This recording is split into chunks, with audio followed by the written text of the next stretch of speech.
pessoal! Estamos aqui com nova temporada do nosso Ser Podcast. E hoje com uma convidada que vai trazer muita estratégia de empreendedorismo para você e para sua empresa. Seja bem-vinda, Mariana! Obrigada. Muito feliz de estar aqui. Agradeço o convite. E vamos bater papo. Sim, vamos. Então vamos começar. Quem é Mariana Carvalho e qual a sua experiência profissional? Bom, Mariana, sou casada, tenho 2 pequenininhos, a Gabriela e o Matheus. Atuo a vida inteira no financeiro, então desde cedo, minha primeira experiência. Então, minha trajetória toda profissional foi atuando no administrativo financeiro de empresas e passei por muitas empresas que começaram pequena e cresceram, foram compradas por empresas grandes. Então, eu tive experiência também de viver todo esse crescimento, né, e participar desse crescimento das empresas. Fiquei muitos anos responsável pela América Latina de startups estrangeiras e decidi empreender para levar esse conhecimento para empreendedoras, para ajudar, né, a cumprir essa missão de que todas possam prosperar nos seus negócios. Legal. O seu foco hoje é para empreendedoras ou... Eu tenho a empresa hoje, né, a sua gestora, ela tem soluções gerais para a gestão financeira. Tá. Então, existem produtos que são para qualquer negócio, então BPO financeiro, consultoria, né, a terceirização do financeiro, mas eu tenho a parte da mentoria, que aí sim é específico para empresárias, exatamente para olhar para mais próximo para esse cenário que a mulher empreendedora vive, que é diferente dos homens, né? Porque não é só o empreender ali, né, no seu negócio. Tem todo um bastidor atrás. E conciliar tudo e crenças mesmo, principalmente relacionadas a financeiro, né? Porque a mulher, culturalmente, ela já não tem tanto contato com o dinheiro. Geralmente, né, por cultura, sempre é o homem, é o dono da casa, é o homem que cuida do dinheiro. Então, com isso... Existem crenças que fazem limitar também, né, o crescimento da empresa, de escassez também. Então, eu olho também para essa parte. Legal. Me diz uma coisa, para empreender, precisa ter estratégia? O que é que você acha? Conta pra gente. Com certeza, com certeza. Eu falo que se você empreende sem estratégia, é como se estivesse dirigindo um carro...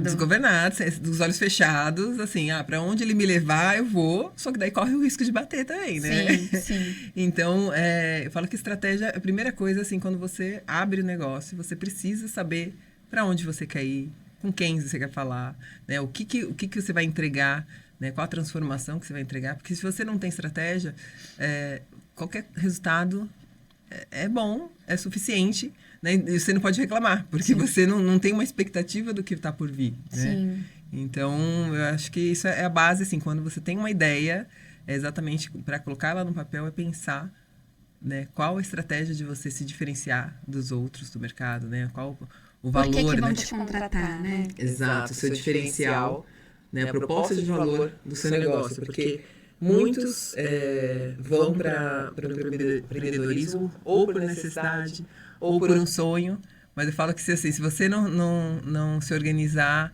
né, não planejar e não tiver uma rota ali para seguir, esse sonho pode virar pesadelo, né? Sim, com certeza, com certeza. Eu brinco não, mas a gente tem um quadro aqui também de empreendedorismo feminino e a maioria das empreendedoras mudou de vida, saiu do CLT e foi se aventurar, se arriscar a empreender por conta da maternidade. E né? eu me enquadro nessa. Eu também, inteira. E às vezes você tem ali um plano na sua cabeça que é trabalhar por conta para ficar mais perto dos filhos. Mas só essa estratégia não basta, né? Para ter mais liberdade de tempo, para ter... Só que... Eu falo assim, o empreendedorismo ele te traz flexibilidade. Flexibilidade, mas não liberdade. Você vai trabalhar menos. Não, você vai trabalhar menos, exatamente. Porque as dores de cabeça, os problemas são outros, né? E são mais amplos, né? Quando você está no corporativo, você tem ali a sua área, né? Somente para cuidar, né? Quando você está você decide ser empreendedora, você tem que olhar para todas as áreas da empresa, né? E aprender. E você gostando ou não. Exato. Né? Assim, eu falo que, por exemplo, para mim, o financeiro nunca foi um problema, porque eu vim a vida inteira olhando para isso. Mas eu tive que me desenvolver em outras áreas. Né? Que eu falo assim, no corporativo, o seu resultado te vende. Quando você decide empreender, você precisa vender primeiro para depois mostrar resultado. Então, eu precisei ir atrás de olhar para essas áreas, né? Me desenvolver nessas áreas para realmente poder ter sucesso com a empresa. Né? Sim. Qual a melhor estratégia para iniciar no empreendedorismo? Acho que a parte de se diferenciar, assim, de entender de cara qual vai ser a sua proposta de valor para o seu cliente. Porque se você entra com mais do mesmo, a chance de você ser passado para trás e, né, assim, você pode até, porque no começo você pode até ter indicações, por exemplo, né? Fiz um cliente, ele me indicou tal. Só que o negócio não sobrevive de indicações, né? Então, eu entendo que você precisa, sim, saber qual é o seu diferencial e, lógico, trabalhar, né, o seu posicionamento e tudo para também ligar isso à precificação, né? Sim. E você conseguir também ter uma precificação diferenciada. Mostrar o seu valor, né? Mostrar o seu valor, porque senão... É isso, você vai ser mais um na multidão. Exato. Então, a gente pode deixar uma reflexão aí para as pessoas pensarem qual é o seu diferencial. Qual é o seu diferencial, né? Exatamente. Porque, assim, Mas tem que ser um diferencial mesmo, não é falar, o meu atendimento Não, tem que achar mesmo... Principalmente se for um mercado muito concorrente, assim, tem muitos, você precisa entender, né, seja uma metodologia única. Então, eu, por exemplo, eu comecei com a consultoria, e aí eu fui exatamente pensar nisso. Primeiro, assim, meu diferencial era a minha experiência internacional, minha experiência de passar por empresas que cresceram até serem compradas por outro, então, ou seja, ganharam muito valor, né? Eu cuidando do financeiro. Mas ainda assim, na prática, o serviço em si era igual. Então, eu criei minha metodologia única, né? Onde eu aplico na mentoria e tal, exatamente para trazer isso, assim, que só comigo encontra aquela metodologia. Sim. Né? Para validar meu trabalho, né, de um modo único. Sim. Qual o perigo da falta de planejamento e controle financeiro para uma empresa? Ela quebrar. Eu falo, assim, como eu já tinha falado, né, o planejamento é o que vai te dar direção, né? Então, vai te mostrar, você precisa ter claro para onde você quer ir, qual caminho você tem que percorrer, qual o seu diferencial, que a gente falou, né? O seu posicionamento, para quem você vai falar, porque quem fala para todo mundo também não fala para ninguém, então ninguém se identifica, né? Muita gente, eu não quero nichar. Você não precisa necessariamente nichar, né? Muito ultra nichado, mas se você precisa ter claro, por exemplo, se seu cliente ele vai te olhar por qualidade, se ele vai te escolher por preço, né? Porque isso vai, inclusive as estratégias de vendas, né? Vão ser afetadas disso. Então, eu vou ter uma margem menor, eu preciso vender em maior quantidade. Sim. Se eu tenho uma margem maior, eu vou entregar algo mais exclusivo, eu também preciso entregar algo, né, de mais valor para justificar esse preço. Sim. E o controle financeiro, eu falo assim, se a empresária não conhece seus números, ela não conhece a sua empresa. Né? Então, hoje, infelizmente... né, a maioria. Muitas chegam para mim. Assim, eu estive num evento de 2.000 pessoas. Foi perguntado assim, quem aqui sabe o seu real lucro? Uma meia dúzia levantou a mão. 2.000 empresários. Né? Essa educação, eu falo também por experiência e por prática na vivência ali com os empresários e empreendedores, que é muito difícil, que a gente tem que educar mesmo, né? Porque eles não sabem a diferença de faturamento, de prolabore, de lucro. Faz uma salada ali, uma bagunça, né? Nós somos contabilidade, né? A gente tem a parceria financeira e tal, mas é muito difícil essa educação. É muito difícil ele entender que a gente precisa do extrato bancário todo mês para poder mostrar, para ele apresentar o real faturamento, o seu lucro, né? E muitos que chegam até mim... Muitas vezes, quando eu vou ver, não tem, né, um DRE, ou nem sabe o que é um DRE. E aí eu vou perguntar, ou tem números que não representam a realidade, eu vou perguntar, é culpa da contabilidade. É sempre. Daí eu, tá, mas você manda os documentos, você manda o extrato, você identifica para que você paga? Ah, não, você não sabia que precisava. Mas aí eu vou conversar com a contabilidade, geralmente, né, foi orientado, mas realmente eles não priorizam isso. Não priorizam. Mas também, assim, eu venho trabalhando muito também nessa conscientização da importância, assim, qual é o reflexo de você não olhar para o financeiro, né? Olhar para a contabilidade. Então, depois você quer pegar um crédito para alavancar, por exemplo, sua empresa. Você não consegue porque você não tem um DRE que representa o seu faturamento, por exemplo. Né? Então, muitos acham ou quando precisa, de fato, aí corre atrás, né? Aí quer te mandar o extrato do ano inteiro para você lançar em um dia. Sim. Né? É bem isso mesmo.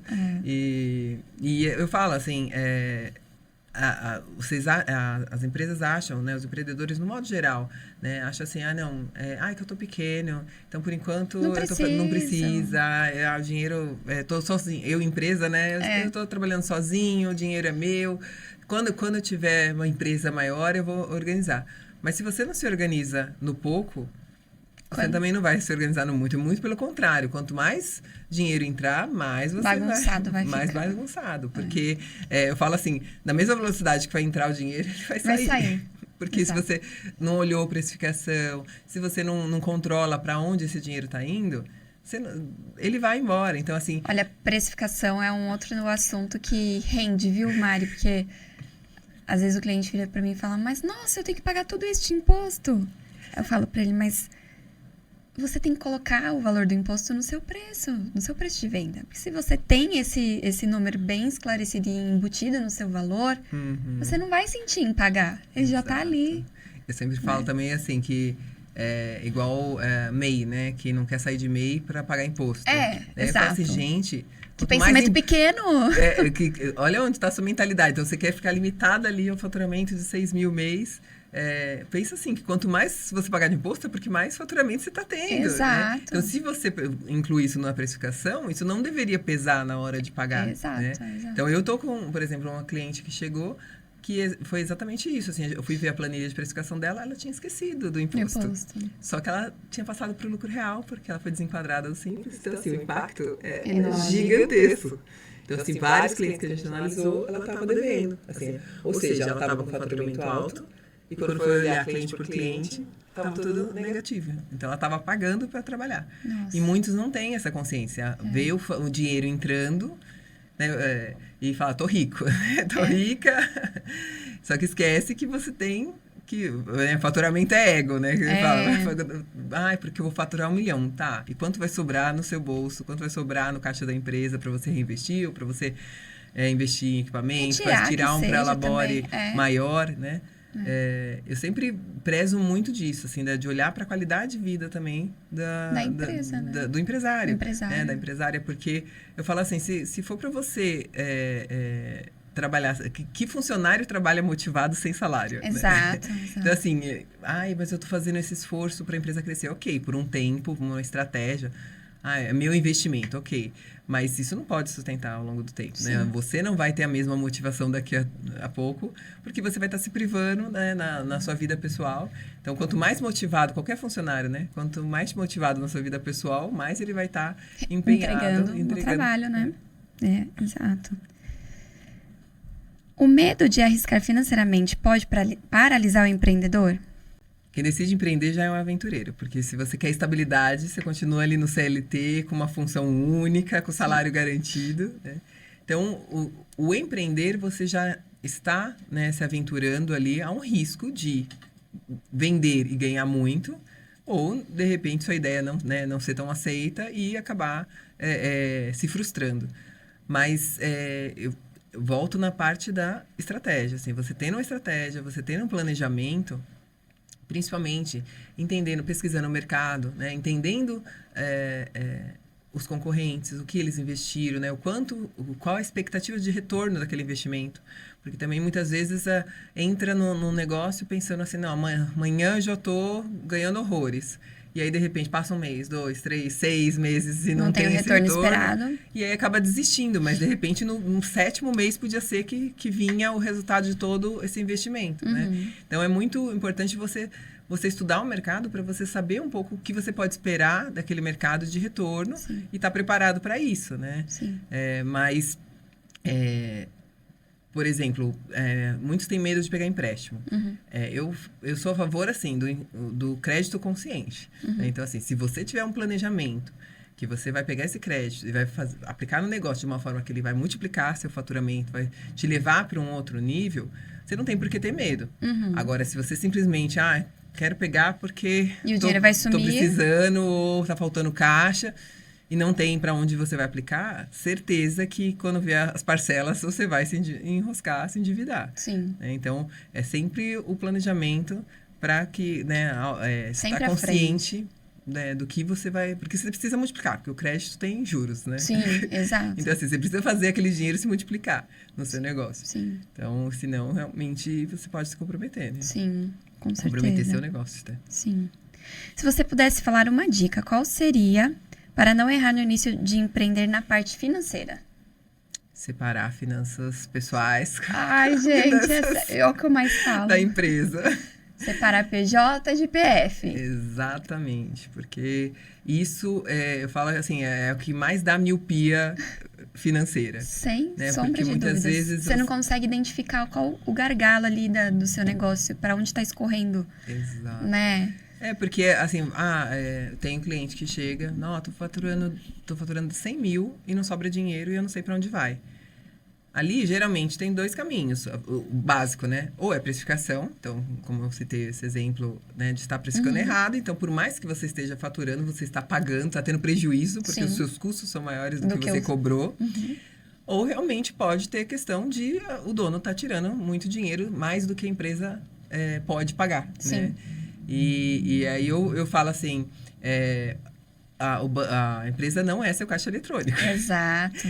Então, se você quer ter uma empresa, você tem que entender que ela é uma entidade separada, né? Que ela precisa se sustentar sozinha. Né? Basicamente assim, primeiro vem tudo da empresa, depois o que sobra você vê se a empresa consegue te pagar algo, né? Mas, exato. assim, falando um linguajar assim, bem Sim, básico. E aí o objetivo é você trabalhar na lucratividade, na precificação, no posicionamento para aumentar esse lucro e tirar mais, né, para você. Exato. Então, sempre você tem que estar... ninguém quer que o dono não tire, né? Mas para isso você precisa usar a estratégia, planejamento para entender que caminho você tem que seguir para conseguir tirar aquele valor que você quer tirar. Exato. E não simplesmente tirar independente das contas da empresa. Exato. Que... Infelizmente, isso para depois comprometer também a empresa, muitas vezes também pode afundar por causa disso. Simplesmente, ela pode ser lucrativa, ela pode ter um bom faturamento, mas se não houver essa separação, né, e houver muito gasto pessoal dentro da empresa, pode falir a empresa também. E essa questão de misturar, né, pagar a conta de casa com o banco da empresa, né, só dá confusão, né? Não tem outro fim. Sim, eu sempre, primeira regra, abrir 2 contas, né? Tem a sua pessoa física, abrir uma conta para a empresa. Eu tenho cliente que, eu assim, não sou do financeiro, sou da contabilidade, mas assim que abre a empresa, eu já falo para ele, tá aqui o seu contrato social registrado, já pode usar ele para abrir a sua conta no banco, seja em qual banco for. Mas eu preciso mesmo? Precisa, tem que separar. E mesmo o MEI, por mais que ele não seja obrigado, né, a ter ali como ele vai como que ele vai diferenciar? Exatamente. Né? Então, eu falo, o MEI, tem muitos contadores que orientam o MEI, não precisa emitir nota, não precisa separar, então... E eu falo assim, gente... Não é o caso da SER, gente, não é.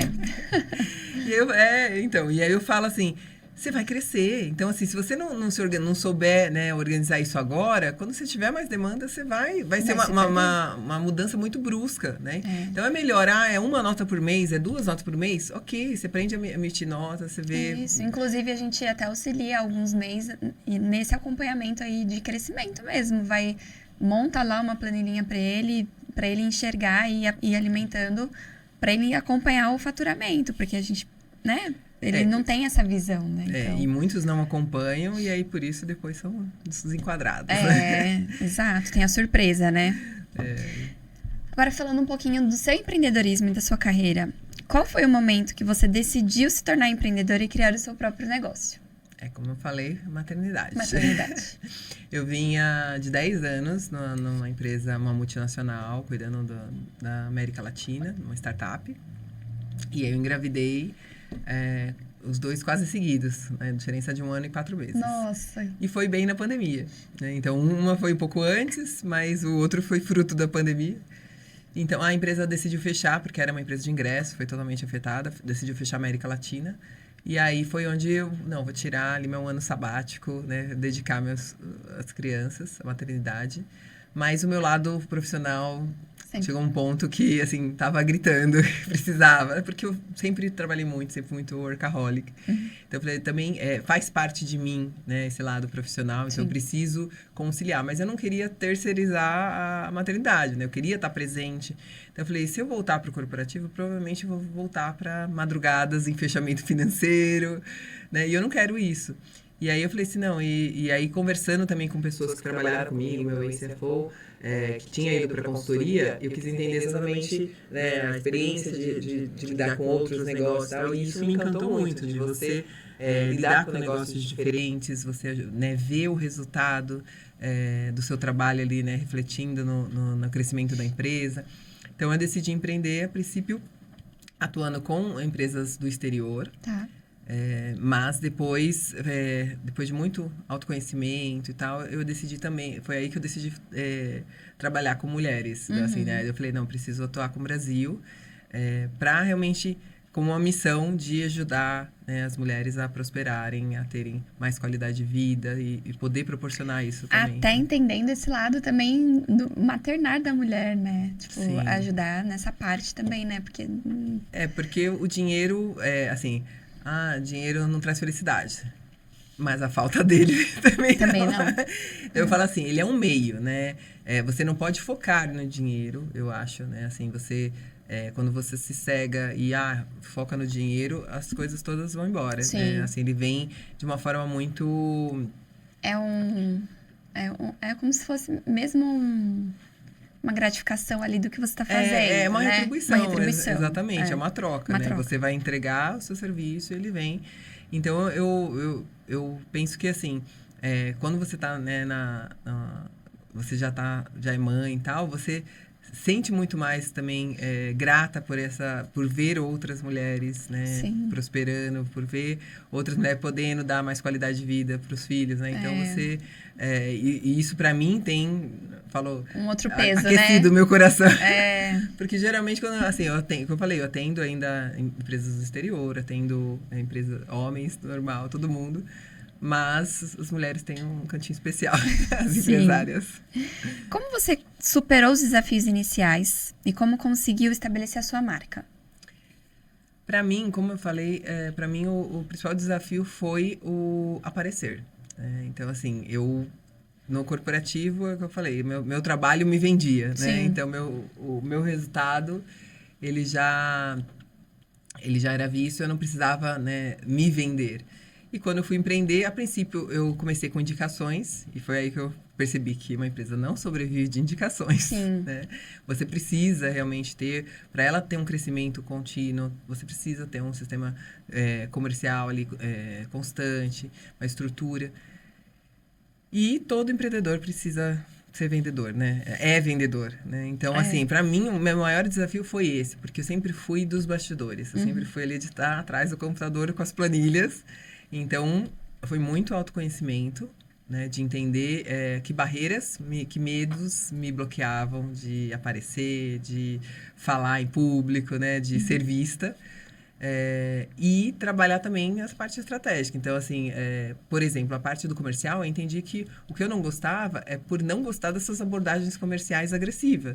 Então, eu fui buscar ali o meu jeito de vender, exatamente trazendo essa minha essência, que eu acho que realmente a venda é uma ajuda, né? Eu estou ajudando com o meu conhecimento, né, em troca ali do valor. Mas é uma troca. Sim. Então, quando uma vez eu vi uma frase que é, né, quando você... a compra é um pedido de ajuda, né? E quando você nega, você está negando ajuda a alguém, né? Quando você não vende, você está negando ajuda a alguém. Então, isso me trouxe um pouco mais de tranquilidade, assim, porque eu sentia um pouco de peso, sabe? De, Sim. ai, eu tô forçando alguma coisa, mas eu não queria ser essa pessoa. Sim. Né? Mas aí eu encontrei o meu jeito, assim, de vender de uma forma leve, né? Com a minha essência. E hoje as coisas estão fluindo. Que legal, que legal. Qual é o seu maior aprendizado como empreendedora até agora? O empreendedor precisa ser resiliente. Sempre, né? Porque vão existir altos e baixos. E você precisa estar preparada e até financeiramente, né? Sim. Organizada, ter sua reserva. Porque às vezes você pode estar na expectativa de um crescimento e de repente por qualquer coisa do mercado pode cair. Ou mesmo alguma coisa pessoal, né? Quando você está iniciando, você está sozinha ou você tem uma equipe pequena, o pessoal também afeta nos negócios, Sim. né? Então, você precisa estar estruturado financeiramente para que nesses momentos, né, você não se desestabilize e esteja preparada para passar por momentos de instabilidade, né? Sim. E não desistir. Assim, se você tem certeza, se você né, acredita no seu negócio, se fez planejamento, sabe que você tem esse diferencial, né? Trabalhar a sua mentalidade de gestão em todas as áreas, né? Para você realmente agir e cada vez estruturar a empresa para que você sempre esteja na parte estratégica, né? E, assim, o começo, é lógico, você vai estar na prestação de serviço, você vai estar na entrega do produto, mas sempre trabalhar pensando que, assim... assim que crescer o faturamento, eu vou colocar uma pessoa para me ajudar no operacional, para que eu tenha tempo para pensar. Para gerenciar, né? Para gerenciar e pensar como crescer, né? Exato. Porque senão você vive o dia a dia ali, tá sempre apagando incêndio. Né? Sim, sim. Bom, gente, isso foi um pequeno, né? Um gostinho aí de toda essa experiência profissional da Mari, né? Foi incrível, muitas dicas de empreendedorismo. E foi isso. Muito obrigada pela sua presença, pela sua participação, pelas dicas. Adoramos, com certeza. Obrigada, é um prazer estar aqui. Adorei o bate-papo. Ah, que delícia. Obrigada, pessoal. Até a próxima.